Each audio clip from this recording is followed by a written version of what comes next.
If you need a good book that's going to make you smile, make you laugh, make you look like an idiot because you're listening to the audiobook while getting your groceries and smiling and everyone's looking at you, because that's happened to me quite a few times, these are those books. Starting off strong with an author that I've recently started to really love. I'm into the third book that I've read by her. I'm actually 50% into this book, but all three so far have fit in this category. I love her. I'm obsessed with her writing, okay? Lynn Painter. So far, these are the three books that I own by Lynn Painter. I'm currently reading Betting on You. I'm 50% into this book. I am loving every single second of it. And the other two books I've read is The Do-Over by her and Better Than the Movies. All three of these are YA, little to no spice, and I just loved every single second of it. So quickly, this is about a young woman who is trying to go to prom. She's looking for a prom date. It is an enemies to friends to lovers fake dating trope, and it's adorable, okay? And then you have The Do-Over. This one is based on Valentine's Day. She gets cheated on, and it's just like the worst day ever. She goes to bed, wakes up, it's Valentine's again, and she has to relive it over and over again. And during this, she meets a guy who just kind of changes things for her, okay? And then you have Betting on You. This is the one that I'm currently reading, not very far into just yet.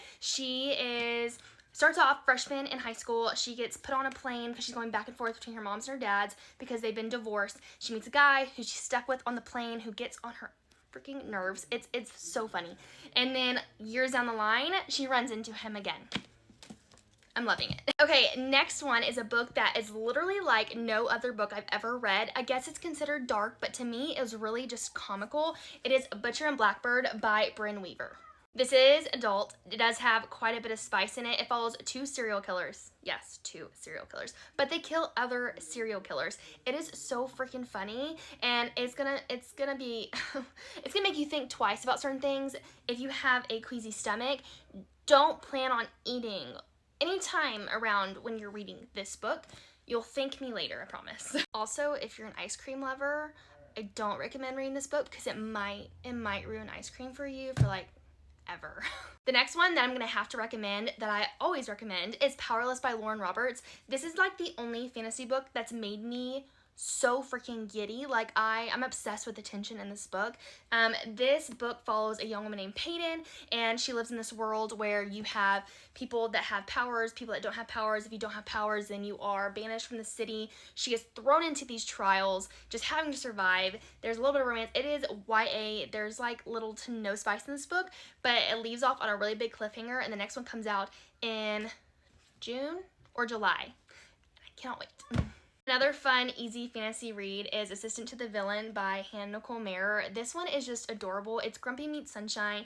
You have this villain who's seen as such a bad guy. No one really knows him very well. Obviously, he's a villain. He kills people, does things that villains do. Well, he hires a sunshine, always happy assistant who they get very close, and they get to know each other, and the dynamic between them, it's just adorable, and the banter, it's just, I love it. Okay, this last one isn't because it's funny, but it's because the relationship between these two just made me smile all the time. Like the whole time I was reading this book, I was smiling. This is Done and Dusted by Lila Sage. This book is just so freaking adorable. I loved every single second of this book. I get so giddy just thinking about it. It is an adult. It does have spice. It is very short. You can get through it so fast. It is about a young barrel racer who she's professional, but she's in an accident. She can't saddle. She has to go back home. It is brother's best friend, and this best friend is one who got on her nerves her whole life, but she never really got to know him. So when she comes back home, she finally gets a chance to get to know him, and it's literally everything you want in a romance. So if you just need a good book that's going to make you smile, change your mood, I recommend one of these.